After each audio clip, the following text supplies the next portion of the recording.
ஏதிலி குருவிகள். உயிர்களின் இருப்பை இயற்கை சூழலே முடிவு செய்கிறது. இயற்கைக்கும் மனிதனுக்கும் இடையே மழைத்துளி தொப்புள் கொடி போன்ற உறவாக அமைகிறது. சூழலியல் மாற்றத்தால் ஏற்பட்ட அவலங்களை எடுத்துரைக்கும் இந்த கவிதையை பார்ப்போமா?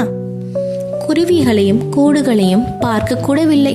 முன்பென்றால் ஊரில் அடைமழை காலம், ஆற்றில் நீர் புரளும், கரையெல்லாம் நெடும் மரங்கள், கரைகின்ற பறவை குரல்கள், போகும் வழியெல்லாம் துக்கணாங்குருவி கூடுகள், காற்றில் ஆடும் புல் வீடுகள், மூங்கில் கிளையமர்ந்து சுழித்தோடும் நீருடன் பாடிக்கொண்டிருக்கும் சிட்டுகள். மண்ணின் மார்பு சுரந்த காலம் அது.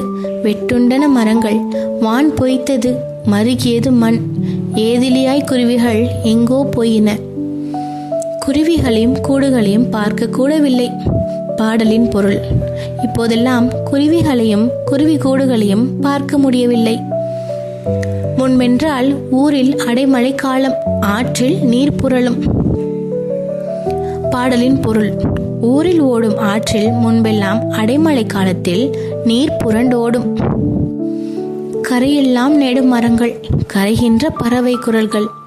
பாடலின் பொருள்: ஆற்றின் கரைகளில் உயர்ந்த மரங்கள் இருக்கும், பறவைகளின் குரல்கள் கேட்டுக்கொண்டே இருக்கும். போகும் வழியெல்லாம் தூக்கணாங்குருவி கூடுகள், காற்றிலாடும் புல் வீடுகள். பாடலின் பொருள்: செல்லும் வழியெல்லாம் தூக்கணாங்குருவிகளின் புல்லினால் ஆகிய வீடுகளாகிய கூடுகள் காற்றில் ஆடும்.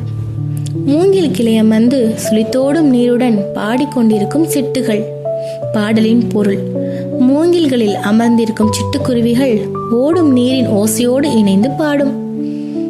மண்ணின் மார்பு சுரந்த காலம் அது. வெட்டுண்டன மரங்கள், வான் பொய்த்தது, மருகியது மண். இதில் மருகியது என்றால் வருந்தியது என்று பொருள். பாடலின் பொருள்: மண்ணின் நீர் சுரந்து கொண்டிருந்த காலம் அது. இப்போது மரங்கள் வெட்டப்பட்டு விட்டன, மானம் பொய்த்து விட்டது, நிலம் வருந்தியது. ஏதிலியாய் குருவிகள் எங்கோ போயின. இதில் ஏதிலி என்றால் அகதி என்று பொருள். பாடலின் பொருள்: பறவைகள் எல்லாம் அகதிகளாக எங்கோ சென்று விட்டன. இப்போது நாம் நூல்வெளி பார்ப்போமா? அழகிய பெரியவனின் இயற்பெயர் அரவிந்தன். புதினம், சிறுகதை, கவிதை, கட்டுரை போன்ற படைப்பு தளங்களில் இயங்குபவர். தகப்பன் கொடி புதினத்திற்காக 2003 ஆண்டில் தமிழ்நாடு அரசின் விருது பெற்றவர்.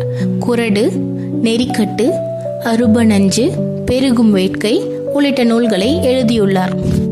இது போன்ற பாட வீடியோக்களை மேலும் பார்க்க நம்ம ஃப்ரீ ஹேண்ட்ஸ் லேர்னிங் ஹப் சேனல்ல சப்ஸ்கிரைப் பண்ணுங்க. எங்க ஃப்ரீ ஹேண்ட்ஸ் சாஃப்ட்வேர் பை பண்றதுக்கு ஸ்கிரீன்ல தெரியுற இந்த நம்பருக்கு கால் பண்ணுங்க.